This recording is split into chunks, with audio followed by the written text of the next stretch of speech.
एक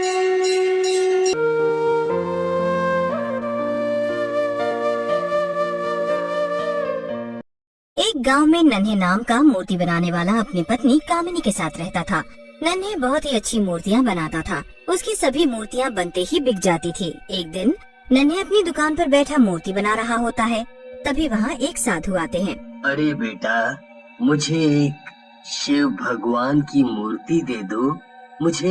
मुझे पूजा के लिए चाहिए। साधु के मुंह पर इतना तेज होता है जैसे वो खुद ही भगवान का अवतार हो। उन्हें देखकर नन्हे बोलता है, हाँ बाबा, क्यों नहीं, आप दुकान में आकर जो भी मूर्ति अच्छी हो ले जाओ। फिर बाबा दुकान में जाकर एक मूर्ति ले लेते हैं और नन्हे को पैसे देने लगते हैं। ये देख नन्हे बोलता है,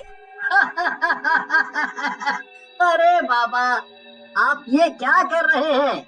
ये पैसे मुझे नहीं चाहिए, आप वापस रख लो। भला साधुओं से पैसे कैसे ले सकता हूँ मैं? मुझे पाप लगेगा।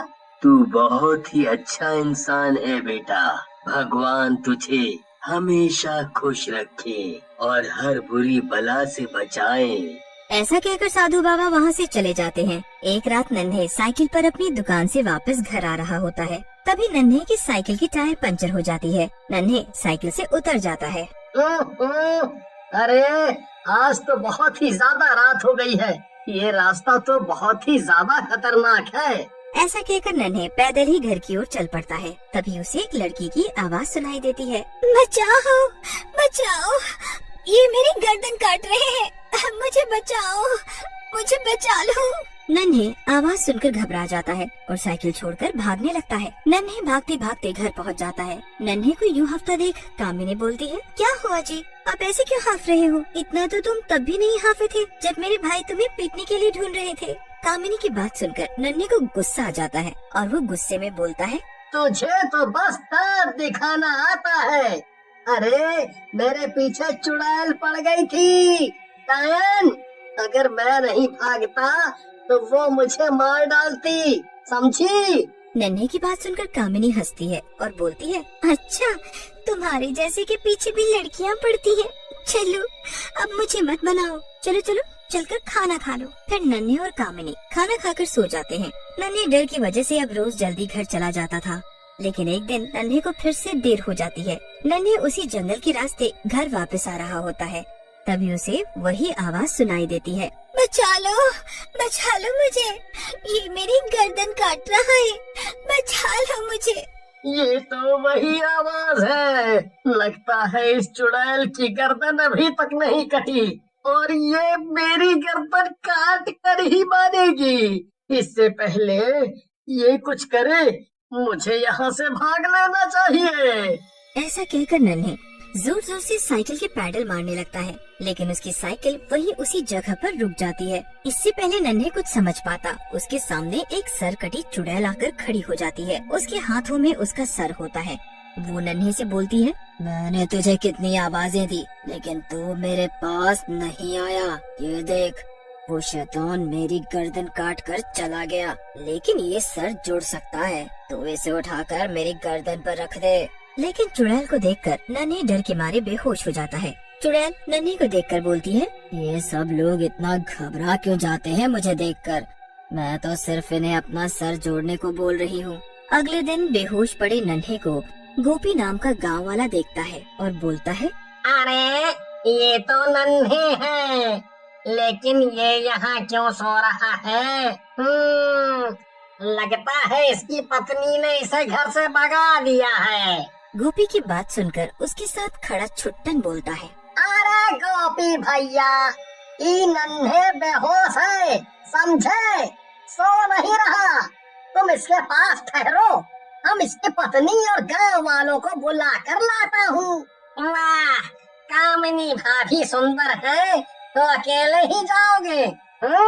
मैं भी तुम्हारे साथ चलूंगा, मैं भी बताऊंगा उन्हें नन्हे के बारे में, है? फिर गोपी और छुट्टन दोनों नन्हे को वहीं छोड़कर कामिनी के पास पहुंच जाते हैं और जोर जोर से चिल्लाने लगते हैं, कामिनी भाभी, अरे ओ कामिनी भाभी, आप यहाँ बैठी हो, वहाँ नन्हे बेहोश पड़ा है। उनकी बात सुनकर कामिनी गुस्से में बोलती है, अरे मनहूसो, वहाँ नन्हे बेहोश पड़ा है और तुम दोनों उठकर यहाँ आ गए ये बात बताने। कोई एक वहीं रुक जाते नन्हे। कामिनी को गुस्से में देखकर गोपी बोलता है, अरे भाभी, मैंने तो इस छुट्टन को बोला था तू रुक नन्हे भाई के साथ, लेकिन ये माना ही नहीं और मेरे साथ आ गया। वहाँ बेचारे नन्हे भैया अकेले पड़े हैं जंगल में, बताओ। गोपी की बात सुन कामिनी बोलती है, सही कह रहे हो गोपी भैया, ये छुट्टन तो वैसे भी शक्ल से चोर ही लगता है मुझे। चलो मुझे नन्हे के पास ले चलो। फिर कामिनी, गोपी और छुट्टन नन्हे के पास उसे लेने के लिए चले जाते हैं। तब तक नन्हे को भी होश आ जाता है।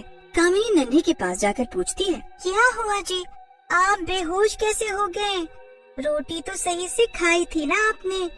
एक रात में ही चूसे हुए आम जैसी हालत लग रही है आपकी। अच्छा हुआ आप बच गए, नहीं तो मैं कभी रंगीन कपड़े नहीं पहन पाती। कामिनी की बात सुनकर नन्हे बोलता है, हाँ, तू तो चाहती है कि मैं मर जाऊं और तू खूब मजे करे, लेकिन मैं इतनी जल्दी नहीं मरूंगा, समझी? अरे अरे भैया, आप दोनों लड़ क्यों रहे हो?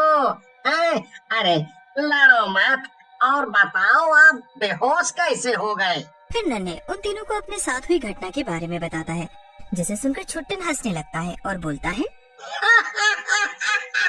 भैया तो भी ना मजाक बढ़िया कर लेते हो। कमजोरी की वजह से बेहोश हो गए और हमें बता रहे हो चुड़ैल देख ली।